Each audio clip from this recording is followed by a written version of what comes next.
मोठी बातमी समोर येते।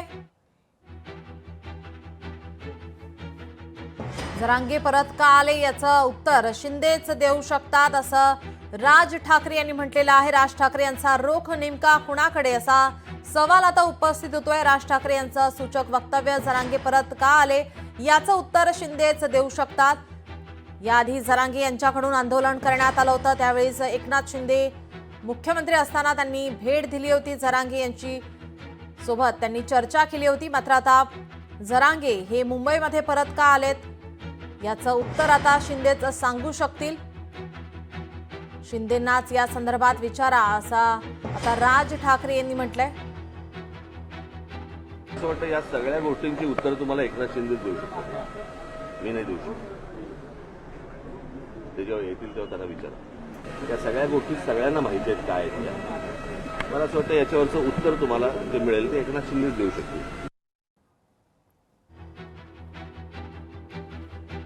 आपले प्रतिनिधी मनीष गांगुर्डे आपल्यासोबत फोन लाईनवरून जोडलेले आहेत। मनीष, आपण पाहतोय जरांगे आंदोलन करतायत, मराठा समाज या ठिकाणी मुंबईमध्ये धडकलेला आहे आणि अशा वेळेस राज ठाकरे यांचं हे वक्तव्य। राज ठाकरे म्हणतात जरांगे परत का आले याचं उत्तर शिंदेच देऊ शकतात। नेमका रोख कोणाकडे राज ठाकरेंचा?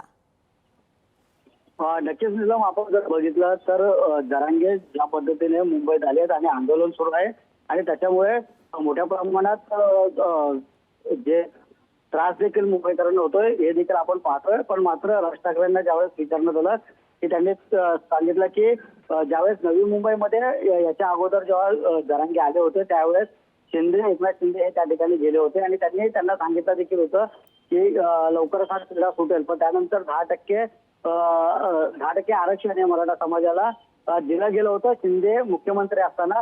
पण मात्र त्यानंतर पुढे टिकवून धरता आलं नाही। पण आता परत जरांगे हे मुंबईत का आले असा सवाल मनीष, मी पुन्हा एकदा आपल्याकडे वळते। आपल्यासोबत सुषमा अंधारे ताई फोन लाईन वरून जोडलेले आहेत। तर सुषमा ताई, राज ठाकरे यांचं हे सूचक वक्तव्य या ठिकाणी जरांगे परत का आले याचं उत्तर शिंदेच देऊ शकतात। ज्या पद्धतीने एकनाथ शिंदेकडे सगळ्यांचा एक बोलण्याचा रोख आहे। 3 दिवसांपूर्वी देवेंद्रजी बोलताना म्हणाले की रिसोर्सेस कुणी उभे केले हे आम्हाला माहित आहे, पण यात राजकीय फायदा बघणाऱ्यांचं भविष्यात नुकसान होईल। हे जे सूचक वक्तव्य देवेंद्रजींचं होतं ते पुन्हा एकनाथ शिंदेकडे इशारा करणारं होतं। पण आता जे काही राज ठाकरे बोललेले आहेत त्याचा जर अर्थ लावायचा झाला तर त्यांच्या बोलण्याचा आधार काय आहे हे मला नक्की माहित नाही। मात्र एक नक्की आहे की वाशीपर्यंत जेव्हा मराठा समुदायाचं आंदोलन आलं होतं त्यावेळेला त्या वाशीतल्या आंदोलनाला आणि त्या सगळ्या आंदोलकांना एकनाथ शिंदे यांनी संबोधित केलं होतं। एकनाथ शिंदे यांनी छत्रपती शिवरायांच्या पायाची शपथ घेऊन सांगितलं होतं की होय आम्ही हे आरक्षण आपल्याला देणार आहोत। मग त्या शपथेचं काय झालं? जर एकनाथ शिंदेंनी तेव्हा शब्द पाळला असता तर कदाचित आता मराठा समुदायाला अशा पद्धतीने अन्ना पाण्या वाचून संघर्ष करत मुंबईत थांबावं लागलं नसतं। किंवा शिंदे म्हणताहेत म्हणून फडणवीस त्याचा श्रेयवादाचं राजकारण करून हा विषय थांबवून धरत आहेत का?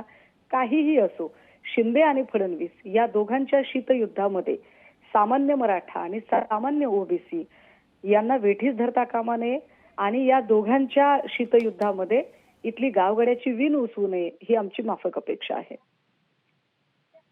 प्रतिक्रियेसाठी सुषमाताई, आपण पाहतोय राज ठाकरे यांचं हे सूचक वक्तव्य। नेमका रोख आता राज ठाकरेंचा हा कुणाकडे असा सवाल केला जातोय। जरांगे परत का आले याचं उत्तर शिंदेच देऊ शकतात। मराठा आंदोलक पुन्हा मुंबईला का आले हे शिंदेंनाच विचारा। मुंबई बंद का पडली ते शिंदेच सांगतील असं राज ठाकरे यांनी म्हटलं आहे।